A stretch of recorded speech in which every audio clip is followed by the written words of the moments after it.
सत श्री निष्कलंक वंदे मातरम, भारत माता की जय। बांग्लादेश से आ रहे समाचार व वीडियोस बहुत दुखी करने वाले हैं।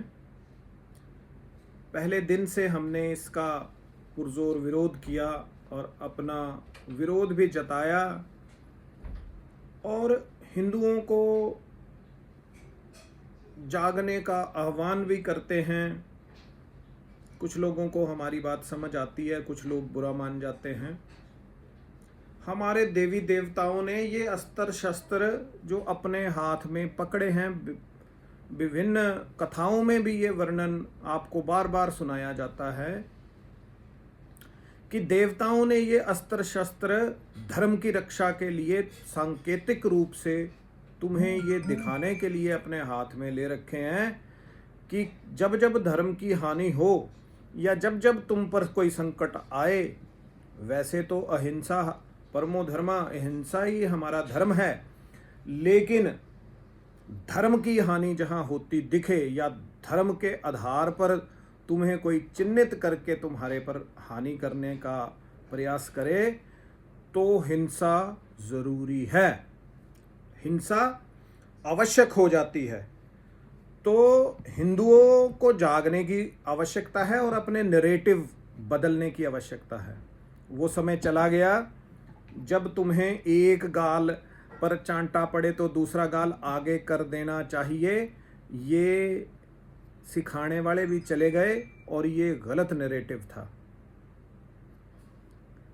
अहिंसा तब तक जायज़ है जब तक तुम्हारी जान पर, तुम्हारे मान सम्मान पर कोई आंच नहीं आती। जब हमारी बेटियों पर कोई बुरी नज़र डाले या कोई मलेच्छ उठ के या कोई दुराचारी हमारे मान सम्मान को, हमारे स्वाभिमान को ललकारने का प्रयास करे, तो फिर हिंसा आवश्यक है। तो बांग्लादेश में बैठे मेरे सभी हिंदुओं को, खासकर मेरी बहनों को, बेटियों को, माताओं को, ये हमारी तरफ से आह्वान है कि रणचंडी बन जाने का समय आ गया है।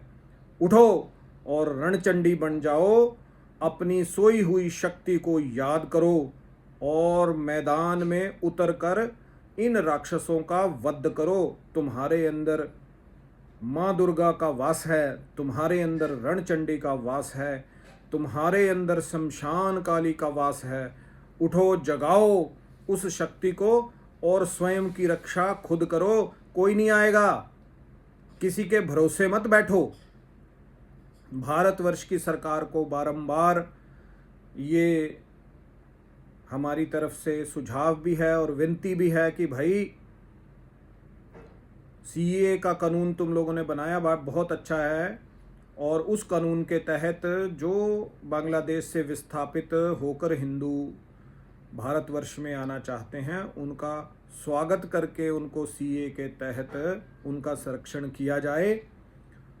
और वहाँ पर भी देखो, धर्म के आधार पर पहले ही भारतवर्ष जब खंडित हुआ था तो उस वक्त समझ लेना चाहिए था कि वो आधार गलत था, लेकिन आज परिस्थितियां आपको दोबारा वहीं पर लेकर जा रही हैं और वो सारी तस्वीर दोबारा से खड़ी हो रही है कि अगर एक समुदाय के द्वारा अपने धर्म को सामने रखकर, अपने संप्रदाय को सामने रखकर भारत भूमि का खंडन किया गया, तो अब बांग्लादेश का भी एक और विखंडन हो जाए तो क्या बुरी बात है। जहां पर हिंदुओं को लगे कि वो सुरक्षित हैं, अपना भाग, अपना हिस्सा अलग करके एक अलग से बांग्लादेश में, हिंदुओं का बांग्लादेश, जो बांग्ला भाषी और जो हिंदू हैं वो अपना स्थान एक अलग से चुन लें, उसमें भी क्या बुराई है। और भारतवर्ष की सरकार उनके हितों की रक्षा करे, शांति की स्थापना के लिए वहाँ पर सेना भी भेजनी पड़े तो सेनाओं को भेजा जाए।